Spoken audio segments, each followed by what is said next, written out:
Chair now recognizes the gentleman from Wisconsin, Mr. Grothman, for 5 minutes. Yeah, I'll start off with Mr. Fossman. It's kind of a difficult topic because you normally think small business is the backbone of America, and of course, government for a long time has been waging a war on small business, trying to drive them out of business, just punish them. They hate them. But could you just, in general, a lot of small business today are franchisees. Could you give me, in general, your opinion of what will happen to small businesses as this goes into effect? Will more of them be driven into becoming corporate stores and more employees be forced to work for large corporations? Will that be something that will happen in the long run? Yeah, that is, of course, where this ultimately goes. If you are a large franchisor and you're found to be a joint employer with franchisees across the country, you may have thousands of collective bargaining agreements that you have to negotiate, and that's untenable. So what do you do under those circumstances? Well, there are certain things you could do, but one of them is you could say, well, we won't have franchise. We become all corporate stores. Yeah. Just like we do in so many other industries. Correct. The government their hatred for the small businessmen will be such, they want everybody to have to work for a large corporation. That's what's going to happen, right? Yes, I mean, that's the logical thing to do, is to say, look, we can't do this. We can't negotiate, 3,000 franchise labor contracts. It's just an impossibility. Not to mention you don't want to be personally on the hook for what's going on with somebody who you're not supervising yourself. Well, that's absolutely right, and that really goes back to what we're talking about here. It's hard for a business that has a contractual relationship with another business and says, look, you run all of these things. We don't want, as is the case with Ms. Kennedy, you hire, you fire, you pay, and you're responsible for this, to be told after the fact by a federal agency, oh, but by the way, you're a joint employer because you have the potential to control that relationship.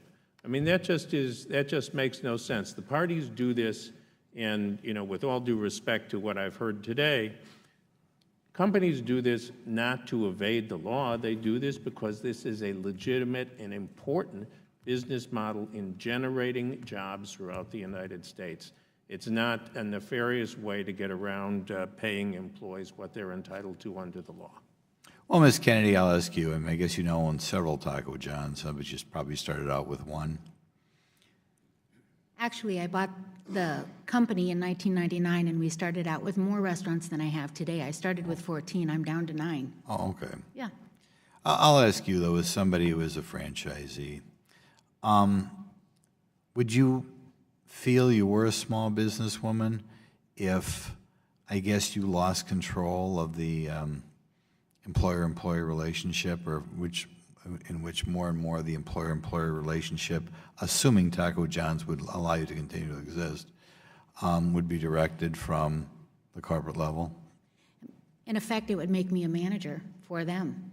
If they are going to be responsible for employees that are technically my employees in my business, why would they want to carry all of that risk if they couldn't direct every single action of those employees? And that's really what's at odds here today, is that uncertainty over whether or not is it possible that they could take over control of my employees, because they might be held responsible in the end for what they do. Now, we're looking at joint employer rule today, Ms. Kennedy, but we sit on other committees, we deal with other sort of businesses, and this idea of hating small business and forcing them into a position in which they ultimately have to get bought out by the big corporation is something that we see in other areas, just in the restaurant business. Do you know why the government hates small business? Could you tries to drive them out of business? Could you maybe speculate as to why that is, why their politicians would be in favor of this rule? I guess I can't, I won't speak for or to that. I can tell you from my perspective, though, that it's easier to control the larger.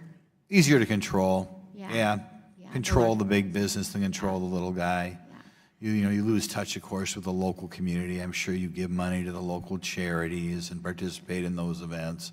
And, once big Mr. Taco, nothing against Taco John's, once big Mr. Taco John's gets out there, they're not going to be helping out with a local float at the local parade or whatever. It's a shame that so many people are trying to drive people like you out of business. Kind of a shame that the government is doing that.